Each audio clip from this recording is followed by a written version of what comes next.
Good morning, good afternoon, good evening, good whenever you decide to chime in and watch our parent meeting, which we're doing a little bit different. And to avoid people gathering together at the church and to take away 30 minutes to 45 minutes to an hour of your time, we are condensing our meetings down to some blurbs from me to be able to um, video those moments and have them sent to you we can communicate what's going on in youth ministry this year. This is just a glance at youth ministry over the next 12 months or so. And so this is our beginning meeting in August that we normally have. And so there'll be some paperwork and stuff that we'll need. But for right now, I just want to give you as much information as you need to be able to assess like what's happening in youth ministry this year. So here we go. What's going to happen? Well, who knows? But we're going to figure it out. I know things are changing from week to week, from month to month, and school systems are changing. Governments are changing the way that they are.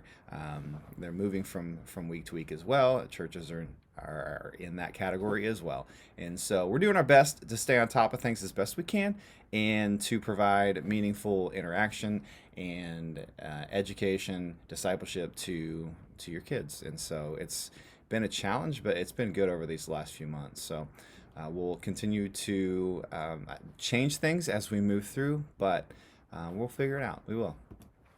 Just to let you know, our ongoing schedule for the next little bit, at least through the end of August, will be Sunday nights for Sunday school from 5 to 7. And then Wednesday nights, we'll start at 6. We'll go from 6 to 8. I know that that'll just go through August for now. We may bump that back up to 6:30 when we get on more regular schedules. But for right now, that's really working to have that much time to spend with students. And I hope it's time for you as well to either get some work done, do some shopping, do maybe get together with some friends and small groups and stuff like that just to kind of have a break from the kids, because I know it's a lot when they're at home and they're doing online school and all those kinds of things. I get it, and I cherish the moments and times that my kids get to go to soccer practice in the evening. It's a great thing. And everything will be outside for the foreseeable future. In rare occasions will we be inside, at least, like I said, for the foreseeable future. But how do you prepare your child for coming? Have them bring water. We don't have water fountains inside, and we're trying to avoid sharing cup.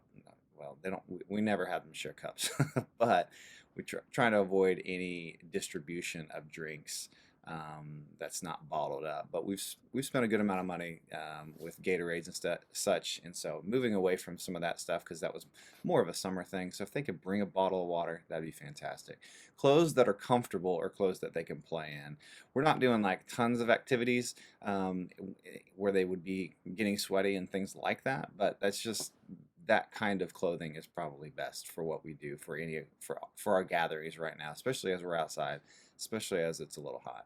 And another thing that we want to make sure we bring a mask. Have a mask with you. They do not have to have their face covered with that mask the entire time, especially if they're off away from people. They can definitely pull that down, but they need to have it on, at least strapped on their face for when they get around people, they pull that mask up. And so just trying to keep everybody safe. So masks are important, and that's what we're um, trying to make sure we can do to safely meet. I know there's controversy all over the place of like how they work and how they function in different ways, but this is our way to just try to ensure the best safety that we can, and this is one of the means that we have to do to actually meet. So if we need to wear clothes, we need to wear a mask. I don't know who actually said that, but probably nobody. It doesn't matter. Going on. Some tentative dates to throw your way. Hour 6 will be the first big event coming up this way in October, and so you see the dates there. That is our camping trip that will be outside at Camp Garner Creek. More details along the way, but for now, just to know, just so you have dates. Halloween Wednesday, we'll continue to do that event on the Wednesday before Halloween, and so this year we might do things a little bit different. We did a really great job in the message from last year in the production of it, and so I'd like to include kids in the mix of that this year as they help produce this and maybe have some showings, some different kinds of showings this year. So working on some of those things. You'll see the Christmas party there. In January we have a launch, which is a middle school event. We have tentative dates for Summit, the February 4 through 7. You'll see the wellies there, and then the camps later on in June. So These are tentative because obviously we know things can change, but just want to make sure you had some of those dates. You can screenshot this if you want to, but I'm also sending you a document that you'll have this in there, so no worries about that. What about momentum and TNT? Well, those are up in the air right now, and we're not sure what Trevecca and the Southeast field are going to do yet. So there's just a lot of questions surrounding that, and we don't feel comfortable um, planning fully into that because those take so much time, so much effort that if they're going to get canceled or Trevecca's not going to allow things to be on campus or even TCC, if we're not in a place in November to be able to host this event, I'm not sure how it's going to happen. These are both Mid-South District events, and so because they're Mid-South District events, they fall under the Mid-South Council's leadership and guidance for how these things go. And this year for the Mid-South Council, instead of focusing on what we can't do for sure, they're trying to focus on what we can do. So if we need to eliminate some events because we know like there's just too many people that would be at an event like that and we can't pull it off, we're trying to figure out ways of things that we can do, and that are just a little bit different. They may not be the norm, but it's ways to minister in our current predicament. So medical release, we need updated ones. This is that meeting every year that we send those out and have you fill those out while I'm talking through all this stuff. This time I just need you to fill those out and send those back to me. Make sure we get those in the next few weeks. Communication, just to let you know, the student ministry email comes out every single week. It has the most detailed information on not only youth ministry but kids ministry as well. We also send text messages out every couple of days. There's not a lot of texting that goes out, but that's just little things like, hey, tomorrow we will be, or hey, in an hour we're meeting at. And so if you're not on that, please message me about that, and we can get you on that texting service. GroupMe, we use that for students.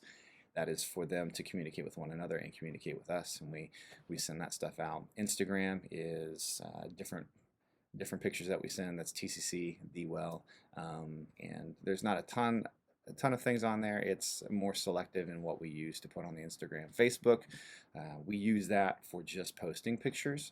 So if it was an event, say the Wellies, we'll have all the Welly pictures on there a week or two after the event, so that students can grab those if they want to, or you can tag some of those pictures and save some of those for whatever slideshow or whatever presentation you're wanting to do for them at some point, or just a half. And then Snapchat, that's for high school. We use that occasionally. We have a group that will message stuff back and forth through that app. That is the gist of our communication, and besides what we would communicate in person, but just through some of our technology that we'll use. So really that's youth ministry at a glance. We are excited about the future of youth ministry, even in the midst of all of this, because we know we still have an opportunity to walk alongside kids and disciple them in their faith, and that's one thing that I've continued to enjoy about my role as youth pastor here, as well as Pastor Grace, as she is teamed up. Pastor Grace, she oversees our middle school ministry. I oversee our high school ministry, and we continue to disciple kids the best that we can in our current pandemic predicament and things that we're facing in today. But I know that God is still on the move and working in the lives of students, and we look forward to this year to come and what new doors God might open. If you have questions, comments, concerns, contact me through my email, and I'll get back to you as soon as I can, and we'll go from there. So again, I will send some links out. That will be the schedule that I mentioned, the tentative schedule that has dates, as well as get you a medical release so you can get that back to me and fill that out so that we have that on all of our students. And that is the meeting. We hope you guys have a great week. And again, if you have any questions, contact me. Thanks so much. Bye, guys.